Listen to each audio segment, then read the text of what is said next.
Sorry ass DJ.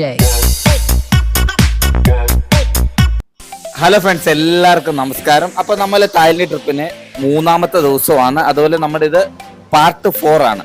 കാരണം വെച്ചാൽ എനിക്ക് ഇതിൻ്റെ ഇടയ്ക്ക് ഒരു ഗ്യാപ്പ് വന്നു. കാരണം വെച്ചാൽ ഞാൻ ഒരു സിനിമയുടെ ഷൂട്ടിൻ്റെ ഭാഗമായിട്ട് അതിൻ്റെ പുറയിലായിരുന്നു. പിന്നെ കുറേ വേറെ കാര്യങ്ങളുള്ളതിൻ്റെ കാരണം എനിക്കൊരു ഗ്യാപ്പ് വന്നു. അപ്പോൾ എന്തായാലും ഇപ്പോഴാണ് എനിക്ക് അതിൻ്റെ 4ാമത്തെ പാർട്ട് ഇറക്കാൻ പറ്റിയത്. അപ്പോൾ നമ്മൾ ഇന്ന് വന്നേക്കുന്ന സാങ്ചറി മ്യൂസിയം കാണാൻ വേണ്ടിയാണ്. സാങ്ചറി മ്യൂസിയം എന്ന് പറഞ്ഞാൽ തായ്ലൻഡിൽ ഒട്ടുമിക്ക ആൾക്കാരും കാണാൻ വരുന്ന ഒരു പ്ലേസാണ്. നല്ല മനോഹരമായ ഫുള്ളി തടിയും കൊണ്ട് മാത്രം തീർത്തിട്ടുള്ള ഒരു കൊട്ടാരം എന്ന് വേണേൽ പറയാൻ ഇത്. അതേപോലെയാണ് ഈ മ്യൂസിയം ഇരിക്കുന്നത്. കാരണം വെച്ചാൽ ഈ മ്യൂസിയം സ്ഥിതി ചെയ്യുന്നത് കടലിൻ്റെയും ഫോറസ്റ്റിൻ്റെയും സെൻട്രലായിട്ടാണ് ഈ മ്യൂസിയം സ്ഥിതി ചെയ്യുന്നത്. ഈ മ്യൂസിയം കാണാൻ പോകുമ്പോൾ നമുക്ക് അവിടെ ഒരു ഗൈഡുണ്ട്. തായ്ലൻഡിൽ നമ്മുടെ കൂടെ ഒരു ഗൈഡുണ്ട്. അവരെല്ലാം എക്സ്പ്ലെയിൻ ചെയ്ത് തരും ഇത് എങ്ങനെയാണ് നിർമ്മിച്ചതെന്നും ആരൊക്കെയാണ് ഇത് നിർമ്മിച്ചതെന്നൊക്കെ. ഇതാണെങ്കിൽ നമുക്ക് അവർ എക്സ്പ്ലെയിൻ ചെയ്തു തരും. ലോങ് വ്യൂവിൽ കാണുമ്പോൾ നമുക്ക് മനസ്സിലാവും ഒരു ചൈനീസ് മോഡലിലാണ് ഇത് നിർമ്മിച്ചേക്കുന്നത്. അപ്പം അവിടെ തന്നെ നമ്മൾ ഇതിൻ്റെ ഇൻസ്ട്രക്ഷൻസ് എല്ലാം എഴുതി വെച്ചിട്ടുണ്ട്. ഇത് എന്നാ നിർമ്മിച്ചതെന്നും ഇത് ആരൊക്കെ ചേർന്ന് നിർമ്മിച്ചതെന്നും എല്ലാം അവിടെ അതിൻ്റെ ടൂൾസ് നിർമ്മിച്ച ടൂൾസിൻ്റെ ഇതെല്ലാം അവിടെ എഴുതി വെച്ചിട്ടുണ്ട്. അതുപോലെ എൻ്റെ ഫ്രണ്ട്സിൻ്റെ കൂടെ ഞാൻ ക്യൂ നിന്നിട്ടാണ് നമുക്ക് സാങ്ചറി മ്യൂസിയത്തിലേക്ക് പോകാൻ. എൻ്റെ ധാരാളം ഫ്രണ്ട്സ് ഉണ്ടായിരുന്നു. അപ്പം ഞങ്ങളെല്ലാവരും കൂടെ ലൈനിൽ നിന്നിട്ടാണ് നേരെ ടെമ്പിളിലോട്ട് പോകാൻ വേണ്ടി ഇറങ്ങും.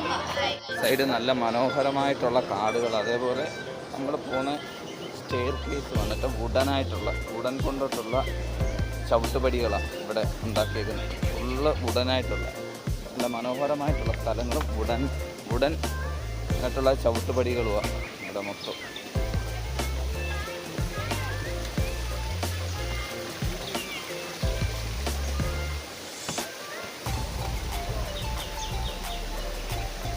താഴോട്ട് പോകുന്ന രണ്ട് സൈഡിലും അരുവികൾ കൊണ്ടും അതേപോലെ നല്ല നല്ല ശില്പങ്ങൾ കൊണ്ടും മനോഹരമാക്കി വെച്ചിട്ടുണ്ട് അവർ.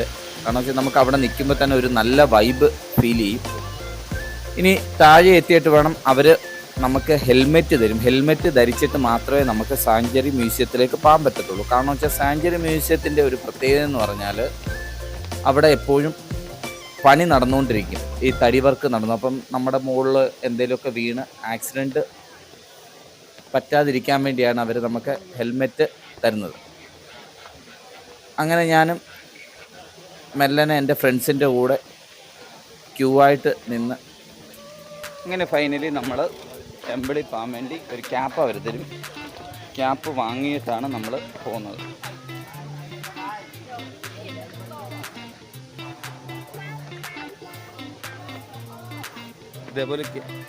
ഇതേപോലെ ക്യാപ്പ് ധരിച്ച് വേണം നമ്മൾ അങ്ങോട്ട് പോകാൻ വേണ്ടി.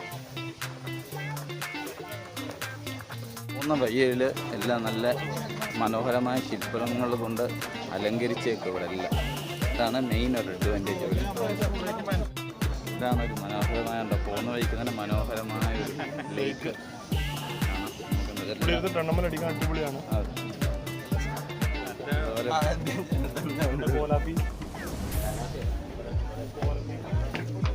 ഉടനായിട്ടുള്ള അടപ്പാതെ പോകുന്ന വഴിക്കല്ല മനോഹരമായ ശില്പങ്ങൾ കൊണ്ട് അലങ്കരിച്ചേക്കുന്നത് കാണാം. ശില്പങ്ങളെല്ലാം ആണെങ്കിൽ 1971 മുതൽ ഇങ്ങനെ പണിതുകൊണ്ടേ ഇരിക്കുക. ഇതൊരിക്കലും ഇതിൻ്റെ പണി തീരത്തില്ല. ഇങ്ങനെ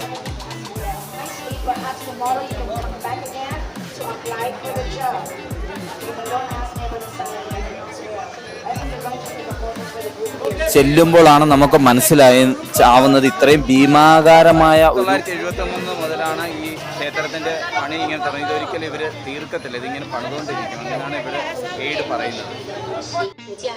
കോലുകളും തടി പണിയാൻ ഉപയോഗിക്കുന്ന ഉപകരണങ്ങളുമാണ് ഈ കാണിച്ചു തരുന്നത്. അവരതിനെക്കുറിച്ചെല്ലാം എക്സ്പ്ലെയിൻ ചെയ്തു തരും നമുക്ക്. പോകുന്ന വഴിയൊക്കെ നല്ല മനോഹരമായ നീറ്റ് ആൻഡ് ക്ലീൻ ആയിട്ടാണ് അവർ മെയിൻറ്റെയിൻ ചെയ്തേക്കുന്നത്. നമുക്ക് ദൂരെ നിന്ന് നോക്കുമ്പോൾ കാണുന്ന ഒരു വ്യൂ തന്നെയാണ് അടുത്തെത്തുമ്പോഴും. കാരണം വെച്ചാൽ ഭയങ്കര വലിപ്പമാണ് ഈ സാങ്ചറി മ്യൂസിയം എന്ന് പറയുന്നത്. ഫുള്ളി തടിയും കൊണ്ട് മാത്രമാണ് നിർമ്മിച്ചേക്കുന്നത്. നമുക്ക് എന്ത് കാര്യം ഉണ്ടെങ്കിലും അവിടുത്തെ ഗൈഡ് നമുക്ക് എക്സ്പ്ലെയിൻ ചെയ്തു തരുന്നുണ്ട്. 1981 മുതൽ ഇതൊരു മ്യൂസിയമാണ് സത്യം. ഇതിന്റെ പണി നടന്നുകൊണ്ടിരിക്കുകയാണ് അവർ പറയുന്നത്. ഇവിടെ കണ്ട ചിലയിടത്താണെങ്കിൽ പച്ച കളറും ചിലയിടത്താണെങ്കിൽ അല്ലാതെ വുഡൻ കളറുമാണ് കൊടുത്തേക്കുന്നത്. ഇപ്പോൾ ഒരു മ്യൂസിയമായിട്ട് ഇവർ മെയിൻറ്റെയിൻ ചെയ്തേക്കും. അതുകൂടാതെ ഇവർ ഇതിൻ്റെ പണി തീരത്തില്ല, എപ്പോഴും പണിതുകൊണ്ടേയിരിക്കും. നമ്മൾ വരുന്നപ്പോൾ തന്നെ ആൾക്കാരിരുന്ന് പണിയുന്നത് കാണിക്കുന്നുണ്ടായിരുന്നു. ഓക്കെ, നമുക്ക് എന്തായാലും അതിൻ്റെ ഉള്ളിലോട്ടൊക്കെ ഒന്ന് പോയി നോക്കാം.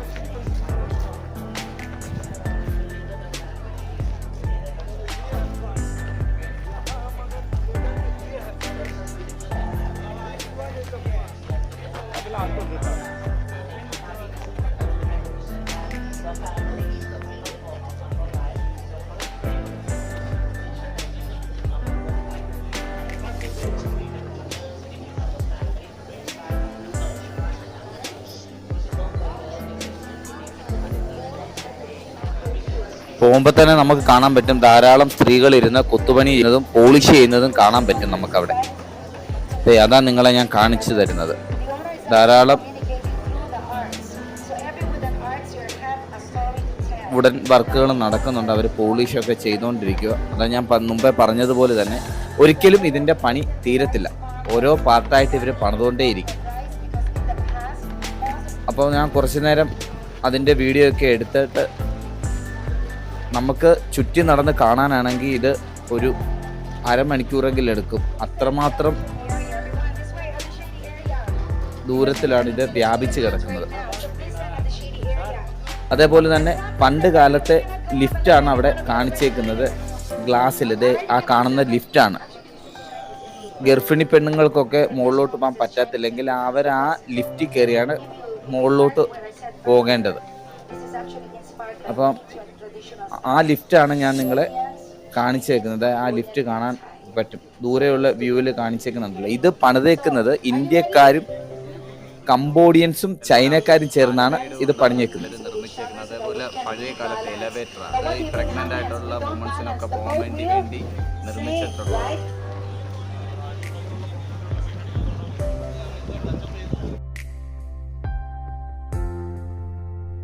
ഇനി നമ്മളാണെങ്കിൽ സാങ്ച്വറി മ്യൂസിയത്തിൻ്റെ ഉള്ളിലേക്ക് പോയിട്ട് അവിടുത്തെ കാഴ്ചകളാണ് എടുക്കാൻ പോകുന്നത്. അവിടെ ആണെങ്കിൽ ധാരാളം കാഴ്ചകളുണ്ട്. ഞാൻ നിങ്ങളടുത്ത് പറഞ്ഞ പോലെ എത്ര കണ്ടാലും തീരത്തില്ല. ഒരു 3 മണിക്കൂർ 5 മണിക്കൂർ നടന്നാലും തീരാത്തത്ര കാഴ്ചകളാണ് ഈ സാങ്ച്വറി മ്യൂസിയത്തിൻ്റെ ഉൾവശത്തിലുള്ളത്. അപ്പം ഞാൻ മുമ്പേ പറഞ്ഞ പോലെ ഹെൽമെറ്റ് ധരിക്കേണ്ട ഉദ്ദേശം പോകുമ്പോൾ തന്നെ നിങ്ങൾക്ക് മനസ്സിലാവും. അവിടെ എല്ലാം പണി നടക്കുകയാണ്. കണ്ട ഓരോരുത്തർ അവിടെ സ്കഫോൾഡിങ് ഇട്ട് മുകളിലെല്ലാം തടി വർക്കുകൾ നടന്നുകൊണ്ടിരിക്കുക. അപ്പം ഇതിൻ്റെ ഉള്ളിൽ എല്ലാം കുറേ ശില്പങ്ങളുണ്ട്. അപ്പം ഈ ശില്പങ്ങൾ ഇവർ പണിത് വെച്ചേക്കുന്ന എല്ലാം ഓരോ ശില്പത്തിനും ഓരോ ഐതിഹ്യം ഉണ്ടെന്നാണ് പറയുന്നത്. പല ശില്പത്തിനും പല ഐതിഹ്യങ്ങളുണ്ട്. ഇവർ ചുമ്മാ ഒരു കൊത്തുപണി പോലെ പണിത് വെച്ചേക്കുമല്ല, അതിനെല്ലാം ഒരു സ്റ്റോറി ഉണ്ടാവും പറയാൻ. അപ്പം ഓരോ സ്റ്റോറി ഞാൻ നിങ്ങൾക്ക് എക്സ്പ്ലെയിൻ ചെയ്യാൻ പറ്റത്തില്ല, കാരണം വെച്ചാൽ ഇതിൻ്റെ അകത്ത് ഒരുപാട് ഇതുണ്ട്.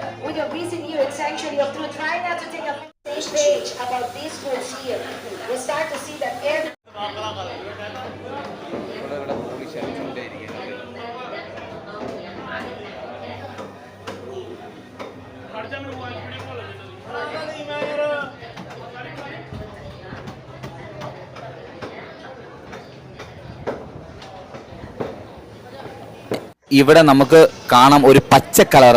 എങ്ങനെ ഈ തടിക്കകത്ത് പച്ച കളർ വന്നത് നിങ്ങൾ വിചാരിക്കും. ഇതാണെങ്കിൽ ഒരു പോളിഷ് ചെയ്തപ്പോൾ ഒരു കെമിക്കൽ റിയാക്ഷൻ ഉണ്ടായിട്ടാണ് ഈ കളറിന് വ്യത്യാസം വന്നത്.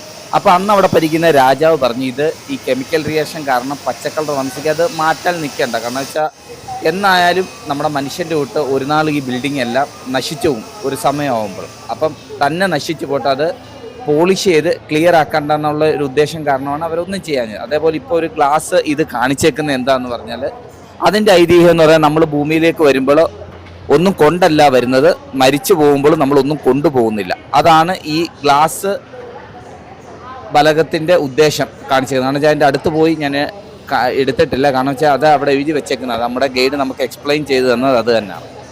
അതേപോലെ ഇതേപോലുള്ള ഓരോ ശില്പത്തിനും ഓരോ ഐതിഹ്യമാണ് നമുക്ക് ഉള്ളിൽ പറയുന്നത്.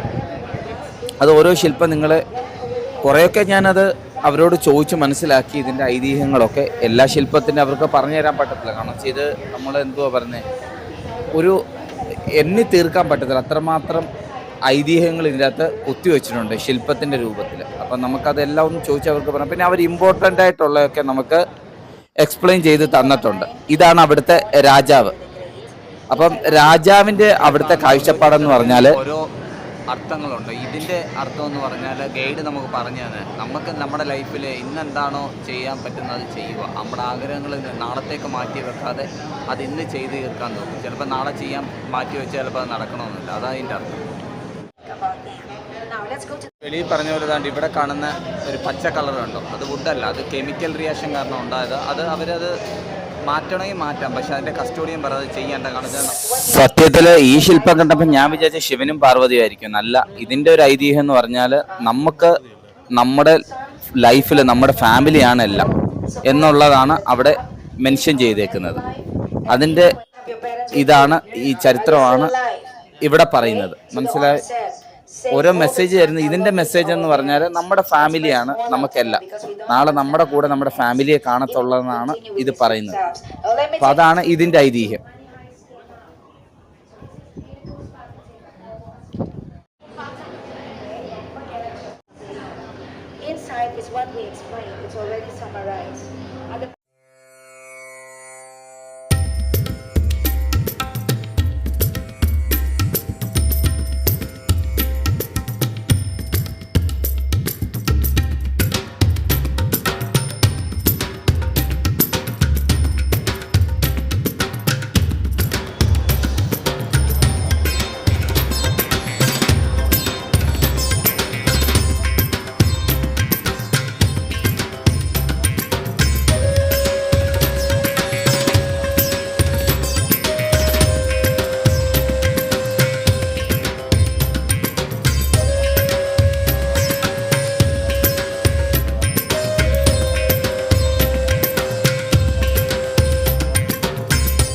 ഈ രൂപങ്ങളുടെ മെസ്സേജ് എന്ന് പറഞ്ഞാൽ സമൂഹത്തിൽ വലിയവനും ചെറിയവനും വ്യത്യാസമില്ലാതെ എല്ലാവരും ഒരുപോലെ സഹായിച്ച് മുന്നോട്ട് പോവുക എന്നുള്ളതൊരു മെസ്സേജാണ് ഈ രൂപം കൊണ്ട്, ഈ ശില്പം കൊണ്ട് ഉദ്ദേശിക്കുന്നത്.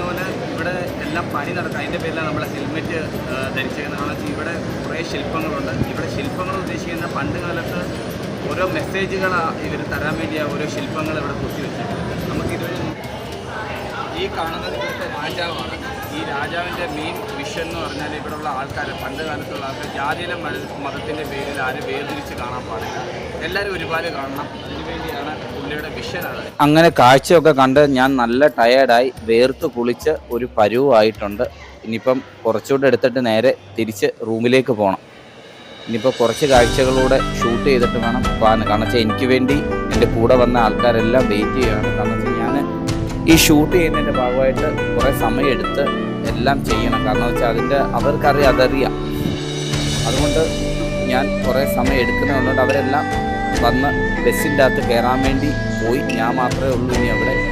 അപ്പോൾ ഇതെല്ലാം പകർത്താതെ പോകുന്നത് എനിക്കൊരു സങ്കടമായിട്ട് തോന്നിയുകൊണ്ടാണ് ഞാൻ അവരുടെ പെർമിഷൻ എടുത്തിട്ട് ഞാൻ അവിടെ തന്നെ നിന്നു. സത്യം പറഞ്ഞാൽ ഇത് കാണുമ്പോൾ എനിക്കൊരു വലിയ അത്ഭുതമായിട്ട്, ഇത്രയും വലിയ തൂണുകളൊക്കെ എങ്ങനെ അവർ പണിഞ്ഞെന്നുള്ള ആലോചിച്ചിട്ടാണ് എനിക്കൊരു അത്ഭുതം പോലെ. കാരണം വെച്ചാൽ ഇത് നമ്മുടെ വീഡിയോ കാണുന്നുള്ളൂ, ഭയങ്കര ഹൈറ്റും ഇതിലാണ് അവർ അത് പണിതേക്കുന്നത്. നമുക്ക് നോക്കുമ്പോൾ കണ്ണെത്താ ദൂരത്തോളം ഉള്ള വലിപ്പമാണ് ഈ ഓരോ തൂണുകൾക്കും. ഇതൊരു ഞാൻ പറഞ്ഞതുപോലെ മ്യൂസിയമായിട്ട് ഇവരിപ്പോൾ കൺവേർട്ട് ചെയ്തിട്ടുണ്ട്. പക്ഷേ ഇതൊരു കൊട്ടാരമാണെന്ന് എനിക്ക് അത്രമാത്രമുണ്ട് ഇതിൻ്റെ ഉൾവശത്തെ കാഴ്ചകളും എല്ലാം. കാരണം വെച്ചാൽ ഇപ്പോൾ ഇതിൻ്റെ കസ്റ്റോഡിയൻ എന്ന് പറഞ്ഞാൽ അവിടുത്തെ തായ്ലൻഡ് ഗവൺമെൻറ്റാണ് ഇതിനെ പരിപാലിക്കുന്നത്. അപ്പോൾ ഇത് ധാരാളം ആൾക്കാർ വരുന്നതുകൊണ്ട് അവർ അതിനെ അതേപോലെ രീതിയിലാണ്, നല്ല രീതിയിലാണ് ഇത് മെയിൻറ്റെയിൻ ചെയ്ത് വെച്ചേക്കുന്നത്. കാരണം വെച്ചാൽ ഡെയിലി അവരെ സന്ദർശകർ വരുന്നതിൻ്റെ പേരിൽ അവർ അതേപോലെയാണ് മെയിൻറ്റെയിൻ ചെയ്ത് വെച്ചേക്കുന്നത്. അവിടെ തന്നെ പല രീതിയിലുള്ള ഗൈഡുകളും, പല ഭാഷ അറിയാവുന്ന ഗൈഡുകളുണ്ട്. ചൈന ഭാഷയോ അല്ലെങ്കിൽ ഇംഗ്ലീഷോ എല്ലാ ടൈപ്പിലുള്ള എക്സ്പ്ലെയിൻ ചെയ്യുന്ന ഗൈഡും അവിടെ ഉണ്ട്. നമുക്ക് സംശയം ഉണ്ടെങ്കിൽ നമുക്ക് അവരോട് ചോദിക്കാം. അവിടെ പണിത് വെച്ചേക്കുന്ന ആനയുടെ രൂപമൊക്കെ കണ്ടപ്പോൾ എനിക്ക് അത്ഭുതത്തോടു കൂടിയാണ് ഞാൻ നോക്കിയത്. കാരണം അതേപോലെ രീതിയിലാണ് അവർ അത് പണിത് വെച്ചേക്കുന്നത്. ായിട്ടുള്ള ആനകളെയൊക്കെയാണ് അവർ അവിടെ പണിത് വെച്ചേക്കുന്നത്. അങ്ങനെ ഓൾമോസ്റ്റ് ഞാൻ കാഴ്ചകളൊക്കെ കണ്ട് തീരാറായി. അപ്പോൾ അങ്ങനെ എല്ലാം എൻ്റെ ക്യാമറയെ പകർത്തിയ ശേഷം ഇനി ഫാം എന്നുള്ള രീതിയിൽ ഡിസിഷൻ എടുത്തിട്ട് കുറച്ചുകൂടെ ഒന്ന് ഷൂട്ട് ചെയ്തിട്ട് ഫാം എന്നുള്ള രീതിയിൽ തയ്യാറെടുപ്പൊക്കെ തുടങ്ങി. എങ്കിലും പോകുന്ന വഴിയിലൊക്കെ എല്ലാം ക്യാമറയിൽ പകർത്തിയാണ് ഞാൻ പോകുന്നത്.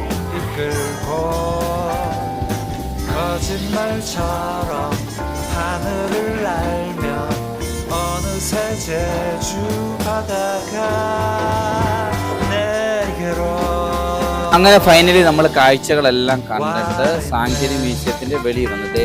സാങ്ച്വറി മ്യൂസിയത്തിൻ്റെ വെളിയിലുള്ള വ്യൂ ആണ് ഞാൻ നിങ്ങളെ കാണിച്ചു തരുന്നത്. കാണുമ്പോൾ എന്താണെന്ന് അറിയത്തില്ല, ഭയങ്കര ഒരു ഫീലാണ്, നമുക്കൊരു വൈബാണ് അതിൻ്റെ ഫ്രണ്ടിൽ നിൽക്കുമ്പോൾ നമുക്ക് തോന്നുന്നത്. കാരണം വെച്ചാൽ അവിടെ നിന്നിട്ട് അങ്ങോട്ട് നോക്കുമ്പോൾ കടൽ കാണാൻ പറ്റും.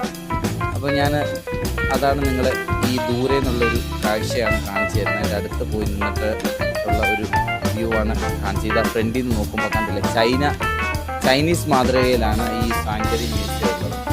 അതേപോലെ ആ വെളിയിലുള്ള തടാകമാണെങ്കിലും വെളിയിലുള്ള പൂന്തോട്ടമാണെങ്കിലും അതേപോലെ എല്ലാം അവർ കാണുമ്പോൾ തന്നെ നമുക്കൊരു മനസ്സിന് കുളിർമ തരുന്ന രീതിയിലാണ് അവർ മെയിൻറ്റെയിൻ ചെയ്ത് വെച്ചേക്കുന്നത്.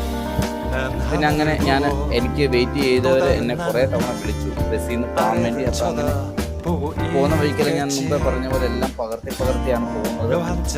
എത്രയും പെട്ടെന്ന് തിരിച്ചവിടെ എത്തിയില്ലെങ്കിൽ ഇനി എന്നെ ബസ് കാത്തു നിൽക്കത്തില്ല. അവർ പോകാനെല്ലാം തയ്യാറായിട്ട് നിൽക്കുവാണ്. അപ്പം ഞാൻ വീണ്ടും നേരെ വന്ന വഴിയെ തന്നെ ആ ഉടൻ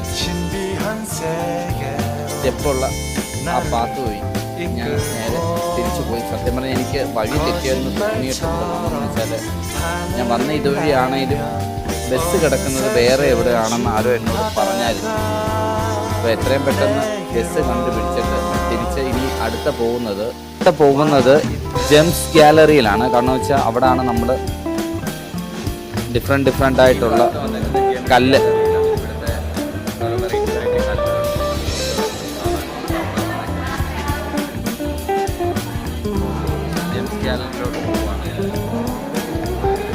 ഗാലറിയുടെ ഉള്ളിലേക്ക് പോകുന്ന ഒരു ട്രെയിനിൽ കയറിയിട്ടാണ്. അവിടെ ഫോട്ടോയും വീഡിയോയും പറ്റത്തില്ല. അത് കഴിഞ്ഞിട്ടുള്ള ദൃശ്യങ്ങൾ ഞാൻ കാണിക്കാം. സ്വർണം ഉണ്ടാക്കുന്നതിന് കാണിക്കും.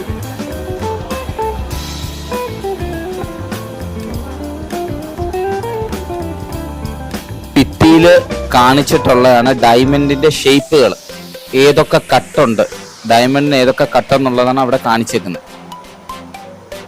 അതെ, ഓരോരോ കട്ട്, ഡയമണ്ടിന്റെ കട്ടുകളാണ് ഇവിടെ കാണിച്ചേക്കുന്നത്. നമ്മൾ ജെംസ് ഗാലറിയിലെ കാഴ്ച കണ്ടിട്ട് നേരെ പോയത് ഫ്ലോട്ടിംഗ് മാർക്കറ്റിലേക്കാണ്. ഫ്ലോട്ടിംഗ് മാർക്കറ്റിൽ ധാരാളം കച്ചവട സ്ഥാപനങ്ങളുണ്ട്. അവിടെ നമുക്ക് വില കുറച്ച് ധാരാളം ചീപ്പ് പ്രൈസിൽ സാധനങ്ങൾ പർച്ചേസ് ചെയ്യാൻ പറ്റുമെന്ന് പറഞ്ഞുകൊണ്ടാണ് നേരെ ഫ്ലോട്ടിംഗ് മാർക്കറ്റിലേക്ക് പോയത്. അവിടെ തന്നെയാണ് നമുക്കുള്ള ഫുഡും അവർ അറേഞ്ച് ചെയ്തത്. ഈ പ്രാവശ്യം നമ്മൾ ഫുഡ് കഴിക്കാൻ വന്നേക്കുന്നത് നല്ലൊരു കിഡിലൻ പ്ലേസിലാണ് വന്നേക്കുന്നത്. മാൽഗുഡി റെസ്റ്റോറൻറ്റ് എന്ന് പറയുന്ന ഒരു സ്ഥലത്താണ്. മാൽഗുഡി റെസ്റ്റോറൻറ്റ്, അത് മുംബൈക്കാരുടെ റെസ്റ്റോറൻറ്റാണ്. അവിടെ നല്ല മീൽസൊക്കെ അവർ മാൽഗുഡി റെസ്റ്റോറൻറ്റിൽ എത്തി. ഇനിയിപ്പോൾ മാൽഗുഡി റെസ്റ്റോറൻറ്റിൽ കയറി ഫുഡൊക്കെ കഴിച്ചിട്ട് വേണം നമുക്ക് എത്രയും പെട്ടെന്ന് പോയിട്ട് ഇനി സാധനങ്ങളൊക്കെ പർച്ചേസ് ചെയ്യാൻ. കാരണം വെച്ചാൽ നമ്മൾ തായ്ലൻഡിൽ മൊത്തത്തിൽ 4 ദിവസത്തെ ട്രിപ്പേ ഉള്ളൂ. അപ്പം കിഡിലം ഗ്രാൻഡ് ഫുഡാണ് ഇവിടെ അറേഞ്ച് ചെയ്തേക്കുന്നത്.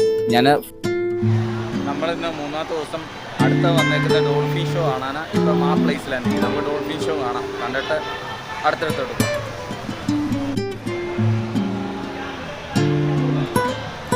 ഞാൻ ടിക്കറ്റൊക്കെ എടുത്ത് മുകളിലോട്ട് പോകാൻ പോകും.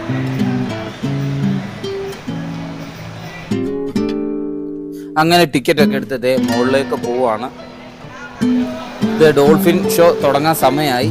അപ്പോൾ എനിക്ക് എന്തായാലും മുകളിലത്തെ 2ാമത്തെ റോയിലാണ് സ്ഥലം കിട്ടിയത്. നല്ല മനോഹരമായിട്ടുള്ള ഷോ ആണ് ഡോൾഫിൻ ഷോ.